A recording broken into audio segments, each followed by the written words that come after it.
Acabamos de descubrir que no tenemos maestro, maestra o maestre de ceremonias, de modo que sencillamente como la mayoría de las personas han llegado puntuales, vamos a dar inicio a esta presentación. Lo que estamos haciendo es una presentación dentro de un convenio que firmó el Consejo de la Magistratura con el INADI, donde estamos realizando varias cosas, una de las cuales es valorar el trabajo que se ha hecho con este cuadernillo que fue reeditado, discutido, etcétera, que es sobre racismo y prostitución. La presentación va a estar a cargo del presidente del INADI, la presidenta del Consejo, y voy a hacer algún comentario lateral. Así que muchas gracias por su presencia. Bueno, lo del comentario lateral, una de las personas que más sabe en Argentina de estos temas, es un poco humilde. Bueno, ante todo agradecerle a todos la presencia, agradecerle a Marcela, que aparte de todo es una amiga, la posibilidad de generar este convenio y tener la posibilidad de desarrollar unas actividades. Recién acabamos de tener una actividad arriba donde el Consejo de la Magistratura le donó al INADI unos libros de derecho para llevar a las unidades penitenciarias, donde nosotros venimos desarrollando un trabajo en varias de las unidades penales con los detenidos. No sé si está, creo que ya se fue, una de nuestras encargadas del tema, y la verdad que es un tema que nos dedicamos muchísimo. En relación a este libro, Prostitución y Racismo, me parece que es una de las tantas cosas en las que tenemos que ocuparnos, ¿no? Porque nosotros decimos que la discriminación no es solamente el tema cuando alguien le dice algo a otro, sino que es la génesis y el inicio de los problemas de violencia, es el inicio de los problemas de racismo, sobre todo, y en estos temas, ¿no? Donde se mezcla la pobreza, la migración, no solo la migración de otros países, sino las migraciones internas, y se genera una situación con las poblaciones trans, LGTB. La verdad es que es un tema muy, muy complejo y que pueda ser abordado, visibilizado y ponerse en un libro para poder llevar sobre todo a las cuestiones educativas y a los chicos, ¿no? Porque nosotros entendemos que donde nosotros empecemos a cambiar de la cabeza a los chicos va a cambiar la sociedad en el futuro. No hay manera de tener una sociedad más justa, más equitativa, más inclusiva si nosotros empezamos por los más chicos. Los más grandes muchas veces ya estamos formateados. Siempre cuento una anécdota chiquita que cuando fue en enero de Cacho Castaña, pobre me llamó, no sé ya que no tiene palabra lo que hizo, y él me trataba de explicar que él no había dicho nada de malo. Yo trataba de explicarle que sí. Me dice, bueno, pero ¿quién no hizo tal cosa? ¿Quién no dijo tal cosa? Y estaba deprimido de verdad porque no podía entender, no entraba en razón y no alcanzaba su discernimiento para entender que lo que estaba haciendo estaba mal. Después de eso cambió, pidió disculpas, se dirigió a las personas afectadas y pidió perdón, pero yo creo que al día de hoy sigue sin entender qué fue lo que pasó. Esta es la responsabilidad que tenemos nosotros como Estado, esta es la responsabilidad que tenemos nosotros como dirigentes políticos. Así que bueno, volver a agradecerte y te dejo la palabra y que sigamos haciendo muchas cosas juntos. Bueno, muchas gracias Claudio por la generosidad de invitarme a la presentación de esta obra, que es una investigación que tiene alrededor de 100 páginas, pero que es sumamente original y voy a contar brevemente por qué. Bueno, y gracias también a Diana, el honor de participar con ella en estos temas que, bueno, Diana los viene trabajando hace muchísimos años. Yo los he trabajado siempre desde mi cátedra en la UBA como profesora de Constitucional y de Humanos, pero la verdad que Diana es una verdadera militante de estos temas, así que yo desde que estoy en el Consejo estoy acoplada, pero con mucha alegría a todos estos temas, porque la verdad que son temas con los que comulgo totalmente. Me parece muy importante esta obra, porque decimos cuadernillo, porque en realidad, la verdad, a mí me llegó un cuadernillo por internet, pero creo que Editorial Cusbaire lo va a publicar, porque a mí me interesa muchísimo para darlo en clases, para hacerlo conocer, como bien vos lo decís.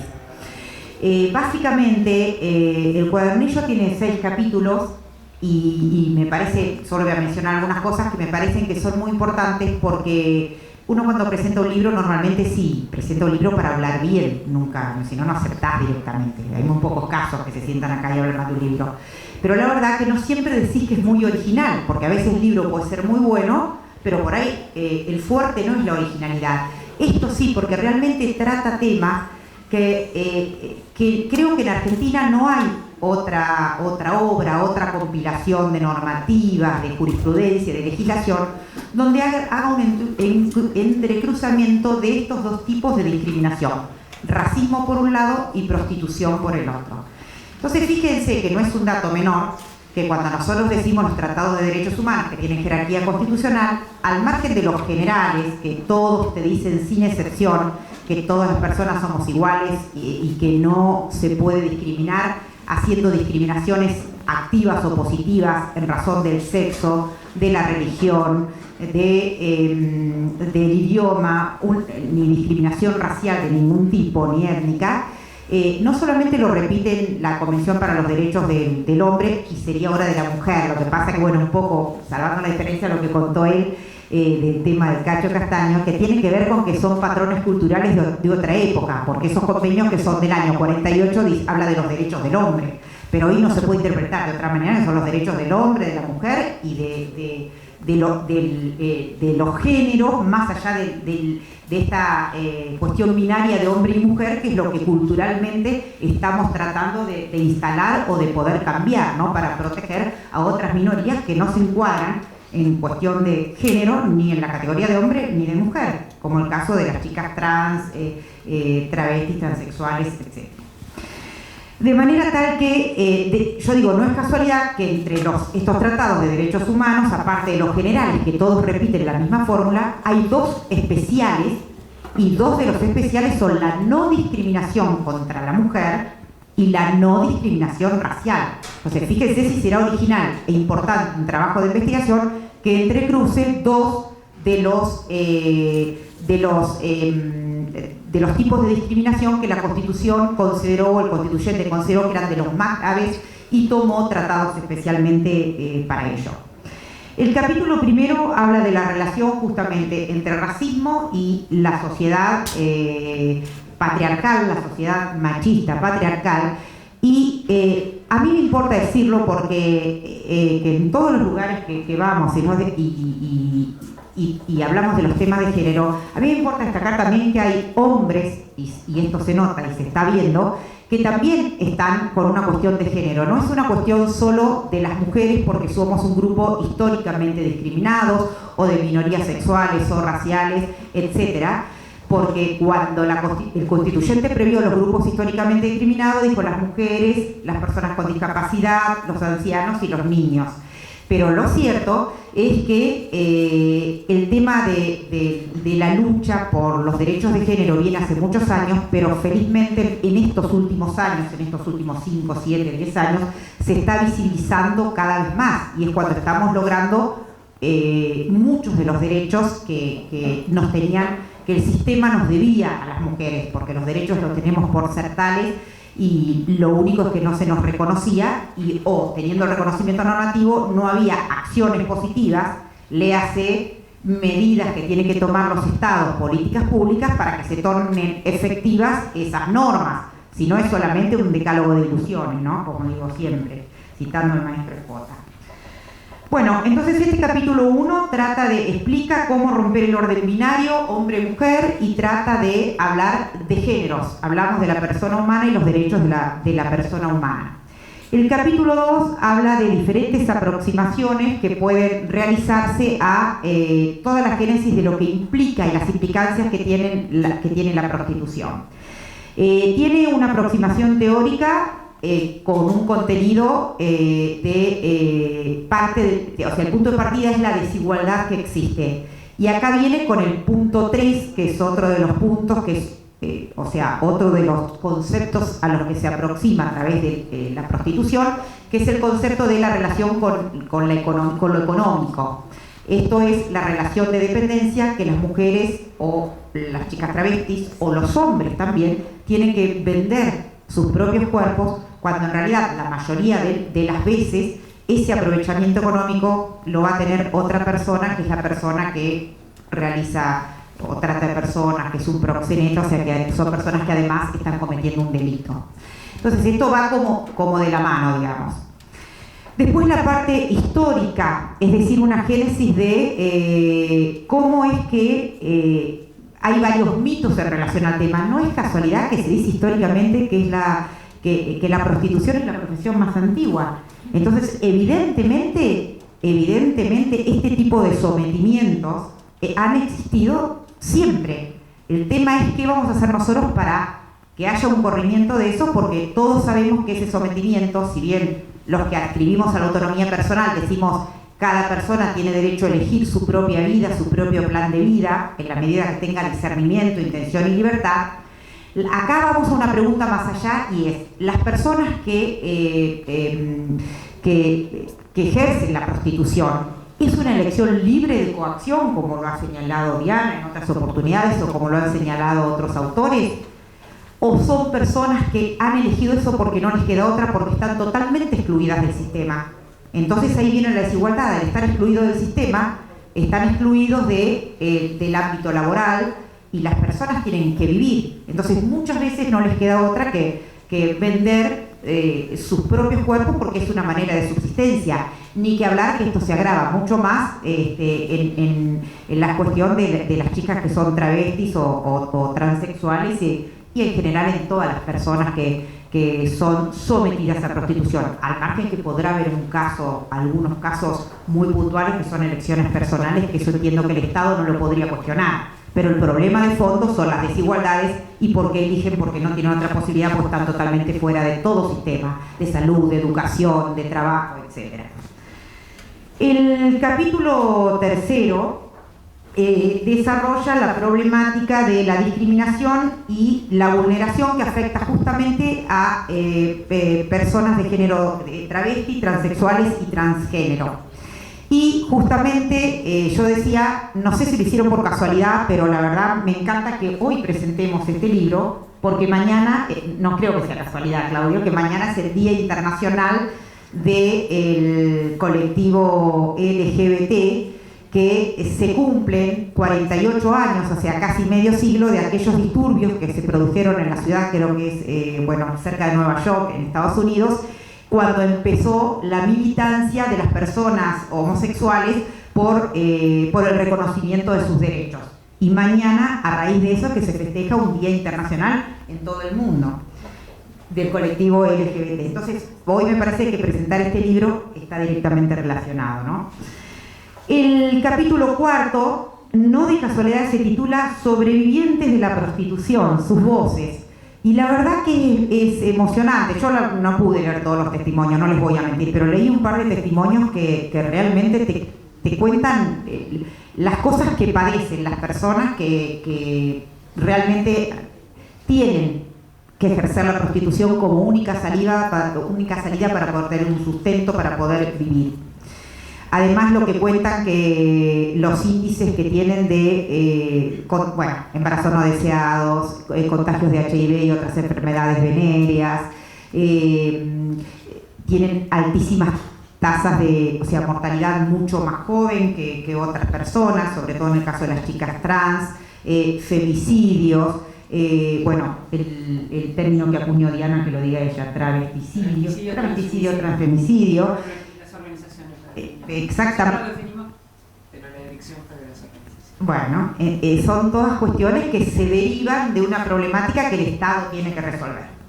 El capítulo 5 habla de los estigmas a que son normalmente además sometidas estas personas en todos los aspectos sociales y si esto está relacionado o no con la trata, que la conclusión es que sí, que además da pie a que se produzcan muchos otros delitos como efecto dominó por esta cuestión de la desigualdad y demás. Y por último, y esto me parece muy importante porque acá sí me surge la académica, que en realidad me parece de rigor, todo lo otro es necesario para poder entender, como decía Goldschmidt, la parte social, la sociológica, porque de nada nos sirve tener la ley, la parte normológica, la parte diquelógica, es decir, que la justicia actúe, si no tenemos además la sociológica, es decir, que la dimensión sociológica, qué pasa en la sociedad, y esto es muy importante para ello. Esto es lo que tiene todo el libro, pero el capítulo 6 tiene la otra parte, justamente, que es un análisis de la legislación y la jurisprudencia que hay en materia de discriminación, de prostitución y racismo. Y otra vez este trabajo del entrecruzamiento que me parece sumamente enriquecedor, no lo había leído nunca en otro lugar ni en otros autores nacionales, sinceramente. Y me parece importante porque el INADI es una, que acá el presidente tiene un compromiso con ello, históricamente y en los últimos 10, 15, 20 años, cada vez tenemos un compromiso mucho más grande y el INADI tiene un compromiso con que las investigaciones después se transformen en políticas públicas para trabajar con esos grupos que han sido históricamente desaventajados. Entonces, solo decirle que desde el Consejo de la Magistratura, nosotros, a través del observatorio, acá la veo a Ana Casal, también que trabaja todos estos temas de violencia de género y demás, la veo acá Anaí, nosotros tenemos un grupo de, no solo de personas, sino de equipos de personas que estamos muy consustanciados con el compromiso con estos temas, y entonces aplaudimos que el INADI publique este libro porque lo hemos dicho en varias oportunidades que la única manera de empezar a desandar ese camino de desigualdad, de exclusión, es solamente removiendo patrones socioculturales clásicos y conservadores que lamentablemente subsisten y muy fuerte en la sociedad de hoy. Así que bueno, gracias a Diana y gracias a Claudio por la invitación y bueno, gracias a ustedes que siempre nos escuchan.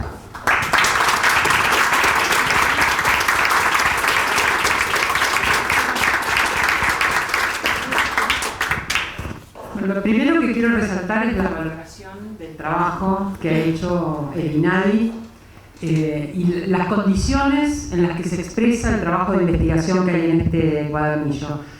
Defendiendo cosas que creo que compartimos, INADI y Consejo de la Magistratura, y por eso hace más valioso el intercambio que podamos tener. Primero, la concepción de integralidad de los derechos, es decir, no vamos a hablar de racismo, ni vamos a hablar de prostitución como si fuera un conjunto centrado simplemente en algunas violaciones de derechos, sino que vamos a pensar los derechos en su integralidad, y por eso esta idea de pensar, bueno, ¿qué pasa con el acceso a la educación, a la salud, a la vivienda, al trabajo? ¿Qué incidencia va a tener eso en la vulnerabilidad de estas personas y por lo tanto en la violación de sus derechos? Pensarlos integralmente es hacerse todas estas preguntas en lugares donde a lo mejor no es tan obvio que esos derechos están siendo vulnerados. Luego la cuestión de la interseccionalidad, es decir, tomamos una persona cuyos derechos están violados en un aspecto, pero el análisis que hago es un análisis desde varias disciplinas que me va a revelar la complejidad de esa violación de derechos. Claramente, cuando leemos este trabajo, vemos los aspectos históricos, los aspectos sociológicos, los aspectos jurídicos, antropológicos. Vemos algo que valoro enormemente, que es la voz en primera persona. En el feminismo fuimos acuñando una de las muchas frases es nada sin nosotras, o sea, que no se hable en un universal si nosotras no estamos, como el voto universal y obligatorio, donde no votábamos, o la Declaración de Derechos del Hombre y el Ciudadano, todos los hombres nacen libres e iguales, las mujeres no. Bueno, todos esos universales, no se hable de universales, no se hable de democracia si nosotras no estamos allí.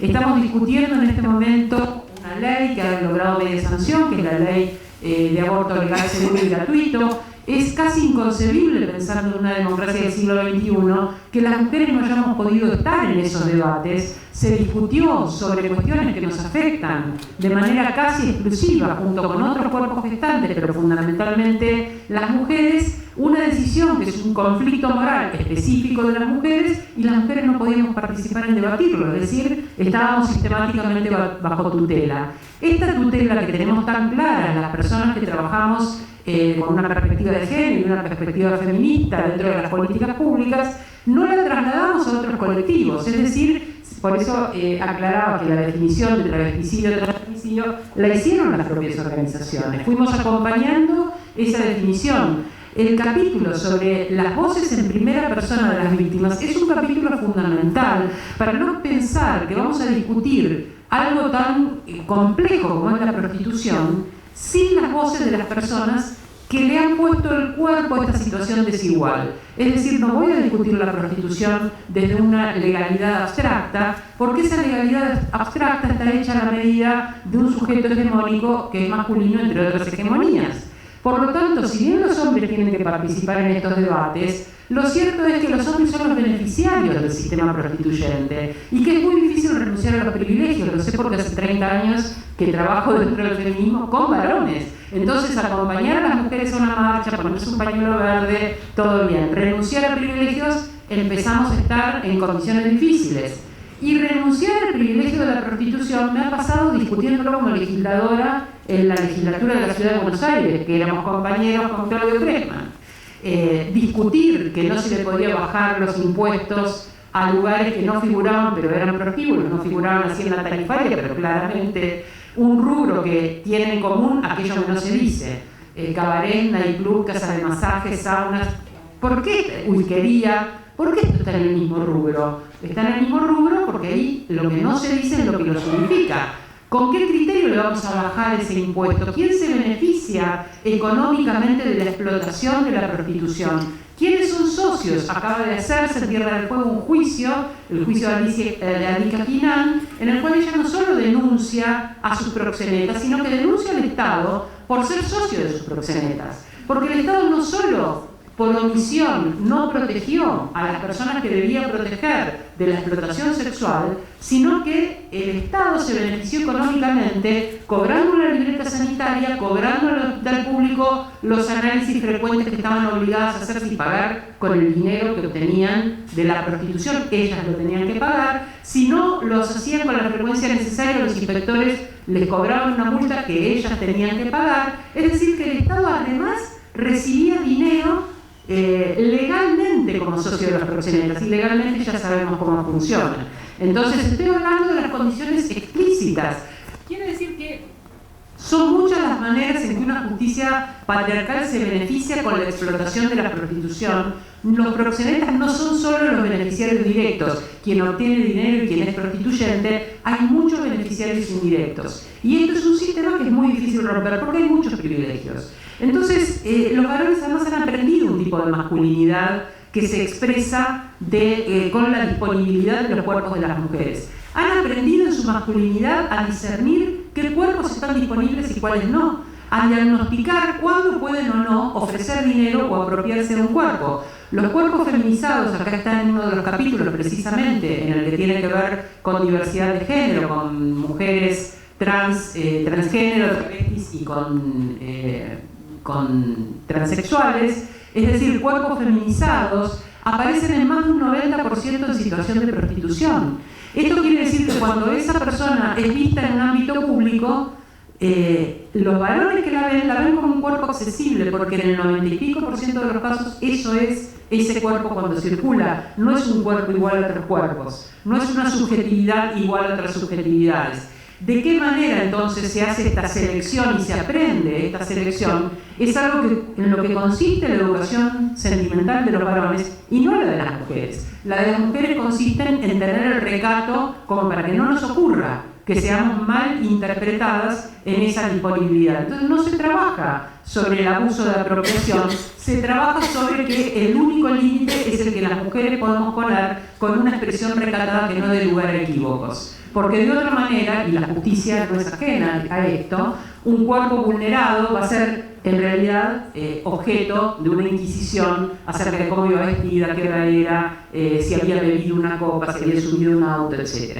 Quiere decir que lo que tenemos que desarticular cuando pensamos en este cruce, el cruce de racismo es muy interesante porque en el análisis que se hace, que además es un análisis conceptual muy interesante, desde muchas disciplinas, antropología, historia, economía, salud, derecho, ese análisis conceptual acerca de qué significa la prostitución, qué significa género, qué significa patriarcado, qué significa racismo, con lo cual además este cuadernillo va a interactuar con varias áreas de Minari, está tomando integralidad en algo que tiene sus específicas áreas de trabajo. Es muy interesante este modo en que una institución permite la articulación y no que cada uno haga un islote de investigación sin que se pueda cruzar. Esto es una de las cosas más interesantes del equipo de trabajo, el haber podido interactuar de esta manera. Entonces, cuando se definen estos términos, cuando se definen estos conceptos, nos permite ver la enorme complejidad que hay en este problema. Además, me parece que se analiza muy bien la cuestión de la desigualdad estructural, tanto para las mujeres como para la diversidad sexual, la diversidad estructural que conforma ese sistema de desigualdad que favorece que algunas personas tengan menos alternativas de supervivencia que otras.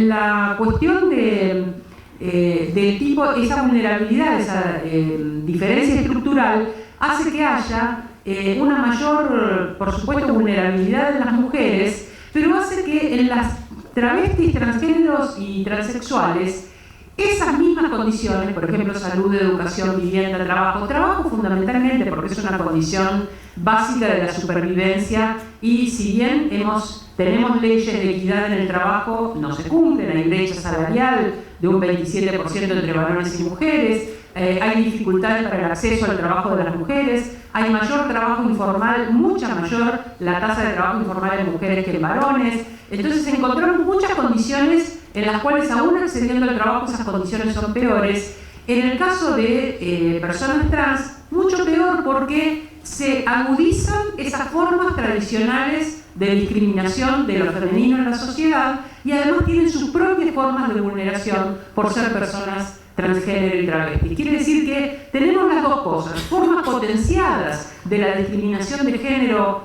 femenina y formas específicas de la condición transgénero, lo cual da una desigualdad estructural realmente muy importante. Acá se describe, se desarticula, se muestra de qué manera, con qué síntomas aparece esta desigualdad. Está muy fundamentado todo el texto, y no es un texto con un tono académico. Tiene el valor de un texto académico sin tener el tono de un texto académico. Así que es bueno para leer, bueno para difundir. Coincido con Marcela, es un texto para docencia que es extraordinario, para capacitación que es extraordinario.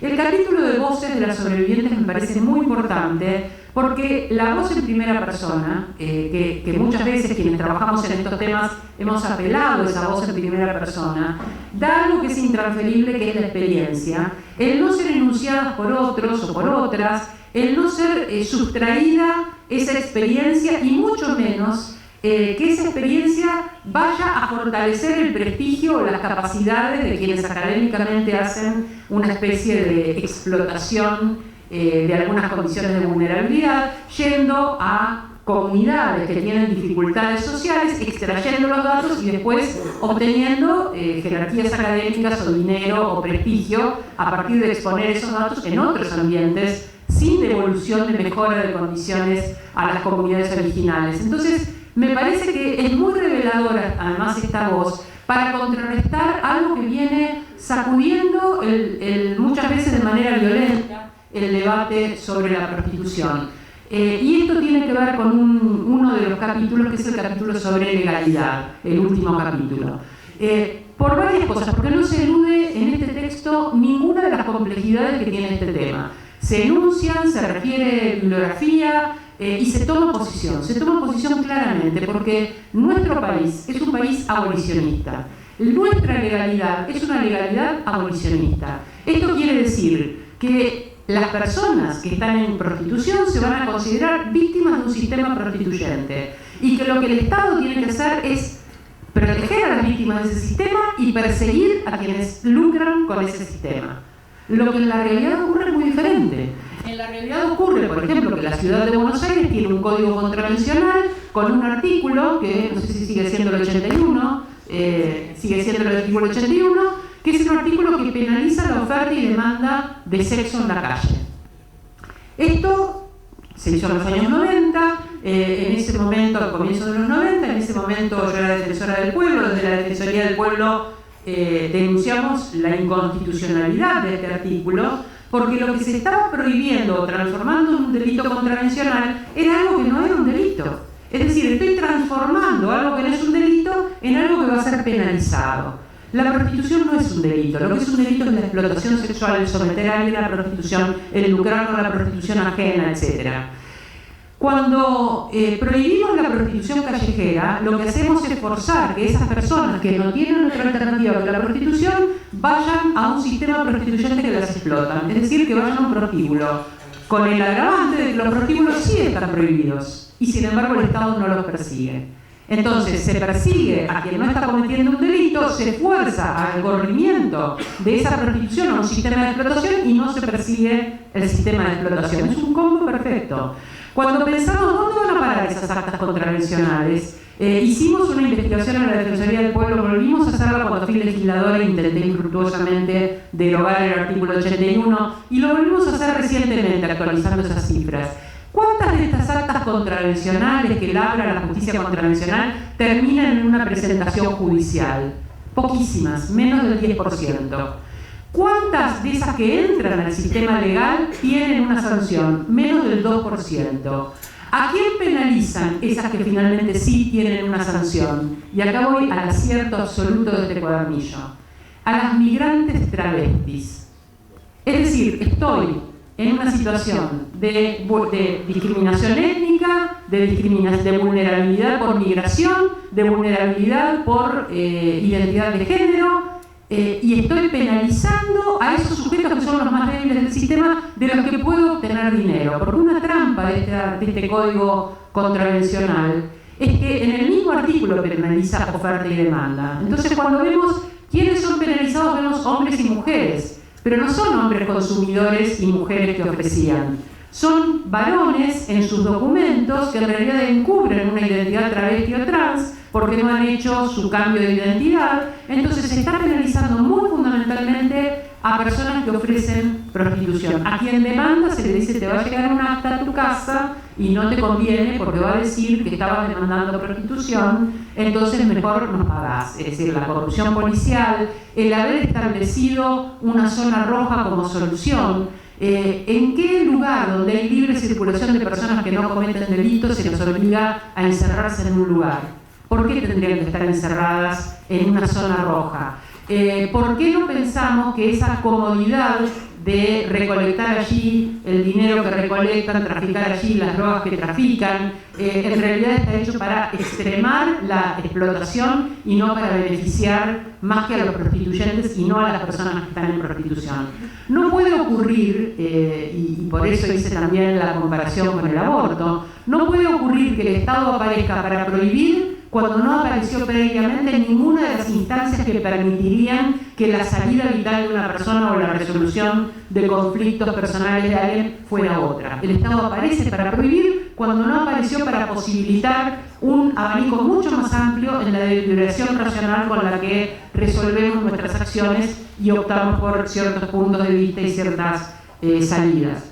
Aquí además se vinculan las cuestiones legales que no rehuyen tampoco algo que también es factor de discusión, y es, hablé del sistema abolicionista como sistema legal y no dije que la insistencia que estamos recibiendo, que está dentro también de un marco político y económico, dentro de un marco político neoliberal y dentro de un marco económico de transformar a los sujetos en objetos de consumo,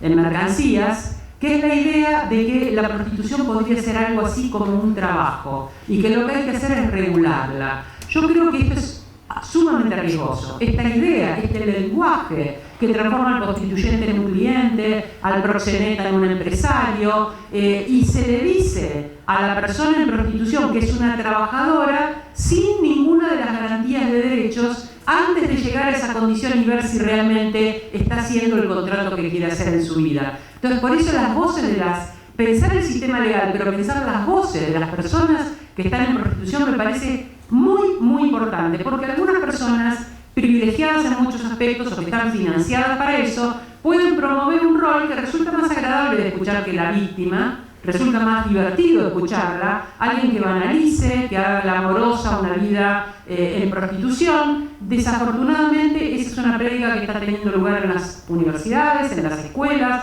banalizando lo que significa la situación de prostitución. Me parece que la alerta que podemos poner desde esta lectura es pensar esa complejidad y no simplificarla y transformarla en un discurso de mercado que considero altísimamente riesgoso y que claramente tiene sus beneficiarios y no son las personas en prostitución.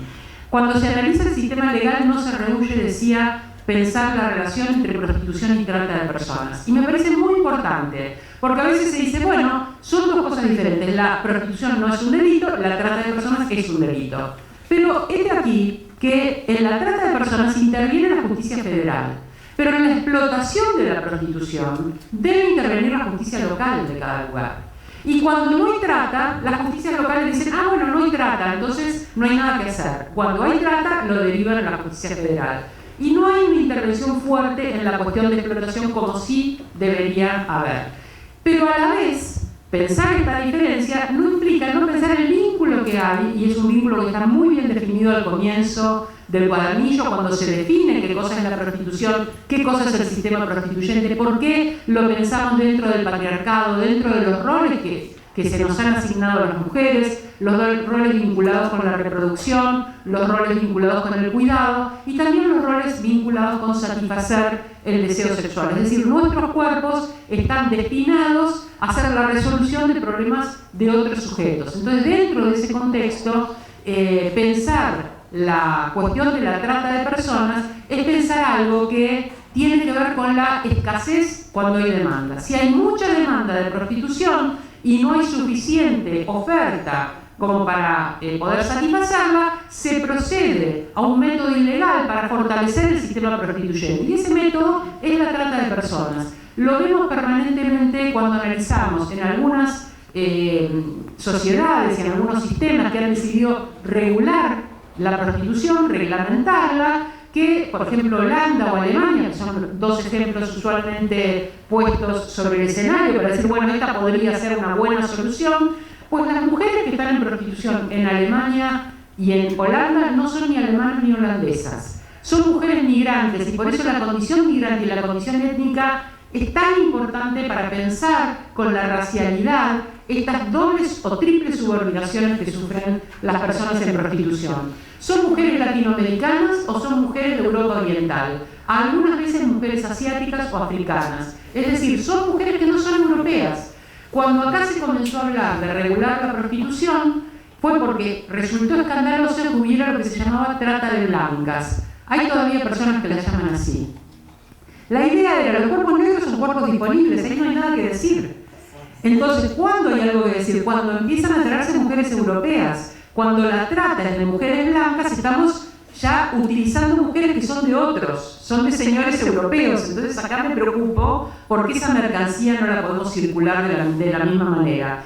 Hay ejemplos en el capítulo sobre legalidad, sobre maneras en que se ha tratado de regular la prostitución. Me parece muy importante pensar la justicia federal, las justicias locales y estos intentos de reglamentación para cerrar un análisis del tema. Insisto, es muy intenso, es muy diverso el enfoque, no rehuye ninguno de los problemas que son cruciales en el análisis del problema de la prostitución. Nos da mucha bibliografía para seguir investigando. Yo quiero felicito a Claudia por lograr una publicación con esta interseccionalidad y con esta transferencia dentro de las distintas áreas del INADI, con este garantismo y esta integralidad de la concepción de los derechos. Y yo creo que si hay parte acá del equipo redactor, me gustaría que las nombres y que podamos decir quiénes son y felicitarles.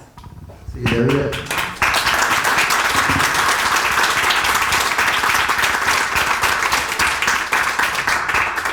Bueno, muchas gracias. La verdad que tus palabras son extraordinarias como siempre. Le había pedido a la presidenta del Consejo que me deje después 2 minutos para agradecerle al equipo de interculturalidad de INADI, a Betania, a Mayra, están por ahí. La verdad que se han pasado. ¿Se pueden parar? A todo el grupo.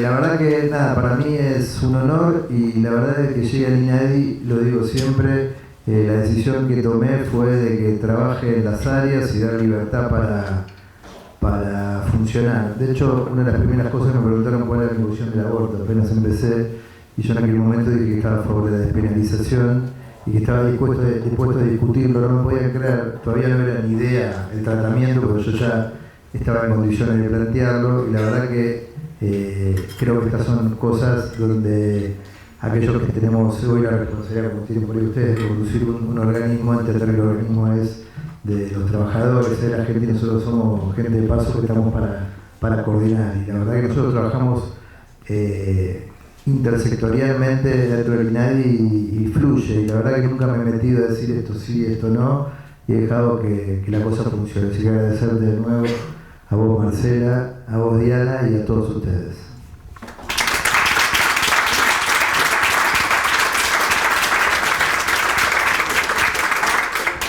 Tenemos dentro de este convenio una mesa entre el Consejo de la Magistratura y el INADI, que es una mesa que trata especialmente del tema de prostitución, donde Mayra y Betania también están incluidas. Mayra es antropóloga, Betania es historiadora, donde también está Graciela Collantes, que trabaja en el INADI, no sé si la mencionamos, pero